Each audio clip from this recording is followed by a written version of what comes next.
안녕하십니까. 10월 27일 수요일 영국의 소리방송 빅타연입니다. 오늘 뉴스의 제목입니다.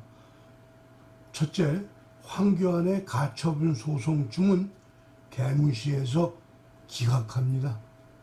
둘째, 리시 슈낙이 살려내는 영국 경제 60억 파운드가 NHS로 투자됩니다. 좋은 머리를 범죄에 사용한 소년이 200만 파운드 상당의 비트코인 압수당했습니다. 첫 소식입니다. 황교안의 가처분 소송중은 법원이 개무시해서 기각합니다. 경선하는 룰대로 했으니 법리적 틀림이 없다는 판단입니다. 국민은 아직 순수합니다. 그래도 명색이 고검 공안부장 검사 출신에 법무부 장관 국무총리까지 한 사람이 시시비를 가려달라 했는데 그대로 무시해버린 겁니다. 쉽게 말하면 너희 당의 룰대로 진행한 경선에서 무슨 이의가 있을 수 있느냐는 거죠. 국회의원 100여 명씩 가진 정당이 당내 경선을 하는 룰이 객관적으로 공정하지 못하거나 투명하게 밝혀지지 않은 부분이 있다면 밝혀서 공평성을 찾으려는 노력을 법원이 검토할 의무를 가지고 있지 않다는 주장과 마찬가지입니다. 네, 국민의힘 대선 예비 경선에서 탈락한 황교안 전 미래통합당 대표가 득표율이 조작됐다며 경선 중단을 요구하는 가처분 신청을 냈습니다. 황 전 대표는 어제 기자회견을 열고 경선 자료 공개와 경선 중단을 요구하는 가처분 신청을 서울 남부지방법원에 냈다고 밝혔습니다.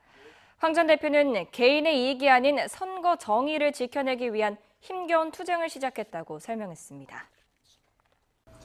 한국은 이미 70% 공산화되었고 내년 3월 9일 이후에 완전히 망할 거라고 걱정하는 사람들이 많은데 실제 현실은 훨씬 먼저 가고 있는 것 같습니다. 헌법 속에 존재하는 대한민국은 이미 없는 것입니다.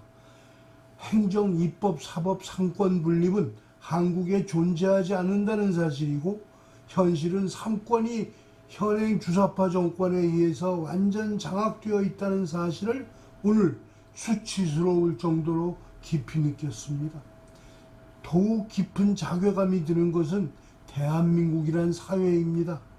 존재하지 않는 법의 정신, 인간이 가진 양심의 최소한으로서의 법, 우리와 우리 후손들의 인권을 지켜줄 법정신이 대한민국에는 이미 존재하고 있지 않다는 사실입니다. 마치 북한의 인권은 김정은 하나에게만 있듯이 대한민국의 인권은 문재인 한 명에게만 존재하고 있는 것 같아서 입맛이 씁니다. 둘째 소식입니다.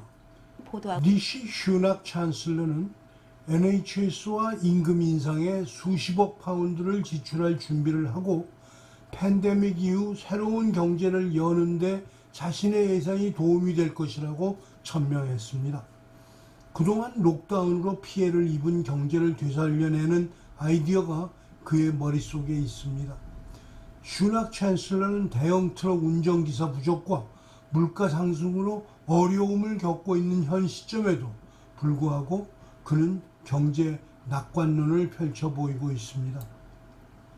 4월부터 최저임금을 시간당 9.5파운드로 인상하는 것을 포함하여 많은 변화를 예상시키는 정책들이 그의 사무실에서 쏟아져 나오고 있습니다.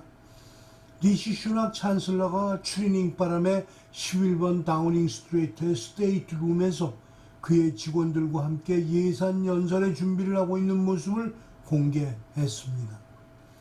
공공부문 근로자에 대한 급여 동결도 종료되지만 국가의 교사, 간호사 및 경찰관이 인상되는 금액이 얼마나 될지는 아직 두고 봐야 합니다. 오늘의 예산은 코로나 이후의 새로운 경제를 준비하는 작업입니다. 강력한 공공서비스, 활기찬 지역사회 및 안전한 거리의 높은 임금, 높은 기술 및 생산성 향상의 경제를 목표합니다. 경제는 낙관주의적 새로운 시대에 적합하도록 구성했습니다. 그것만이 미래에 더 강한 경제를 보여줄 것이기 때문입니다. 슈낙 찬슬러는 팬데믹 시작과 함께 재무장관 업무를 수행해 왔습니다. 이번 예산에도 국민 생활과 직접 관계 있는 NHS 사업에 60억 파운드를 투자했습니다. 재무부는 브렉시트 이후의 자유를 활용하기 위한 녹색 투자와 정책을 약속했으며 지역 교통을 정비하기 위해 거의 70억 파운드의 새로운 자금을 조달했습니다. 슈낙 챈슬러는 팬데믹을 극복하기 위해 지난 18개월 동안 자금을 푸는 일에만 많은 시간을 보냈고 이제 그는 대출을 통제하기 위한 계획을 수립함으로써 보수정당의 재무장관으로서의 국가 100년 대계를 위한 경제정책을 내놓고 있습니다.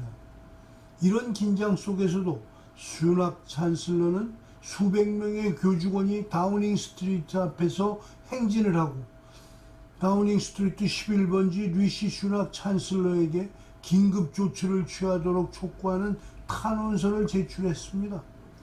보육원에 대한 자금 지원, 이 청원에는 전국의 거의 모든 유지 보육원에서 온 1,400명의 학교 지도자, 교직원 및 교육자들이 서명을 했습니다. MNS는 지방 당국에 의해서 자금이 지원되고 통제되며 일반적으로 빈곤 지역에서 고품질의 취약전 교육을 제공합니다. 임금 동결 이후 임금 인상 소식을 기다리는 수십만의 공무원들이 그를 바라보고 있습니다. 그는 또한 국가 부채를 해결하기 위해 세입을 늘려야 하지만 재무부는 그가 연료 관세를 인상함으로써 이를 하지 않을 것이라고 의원들에게 이미 확인을 받은 것으로 알려졌습니다.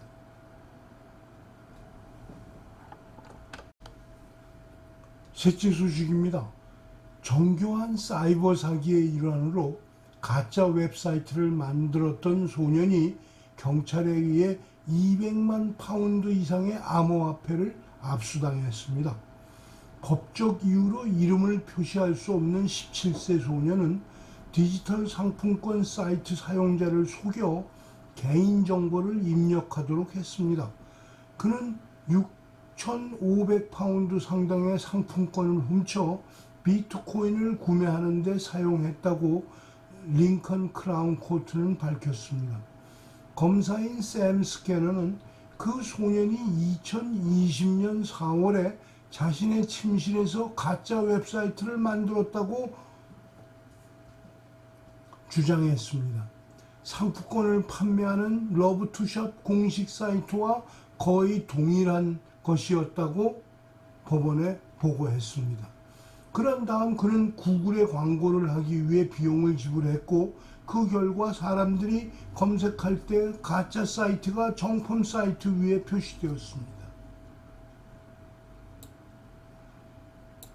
검찰은 사람들이 공식 사이트에 접속하는 줄 알고 속아서 그의 웹사이트를 클릭했다고 말했습니다.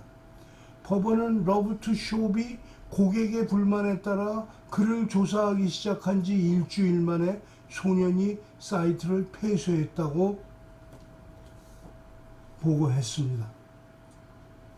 그러나 링컨샤 남부에 사는 20대는 그 수익금으로 비트코인과 다른 암호화폐를 구매했고 이후 가치가 급등했다고 법원은 들었습니다.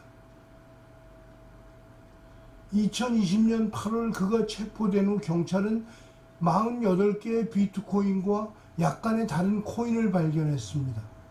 당시 20만 파운드의 가치가 있었습니다. 재판이 진행되는 동안 가치가 늘어났습니다. 지금은 200만 파운드가 조금 넘는 가치를 가지고 있습니다. 라고 스키너 검사는 말했습니다. 이어 경찰 조사에서도 소년의 컴퓨터에 저장된 12,000개 이상의 신용카드 번호와 197개의 페이팔 계정 정보가 발견됐다고 법원에 보고했습니다. 현재 A레벨을 공부하고 있는 10대는 2020년 4월 9일에서 16일 사이에 돈 세탁과 허위 진술에 의한 총 6,539파운드의 사기 혐의를 인정했습니다.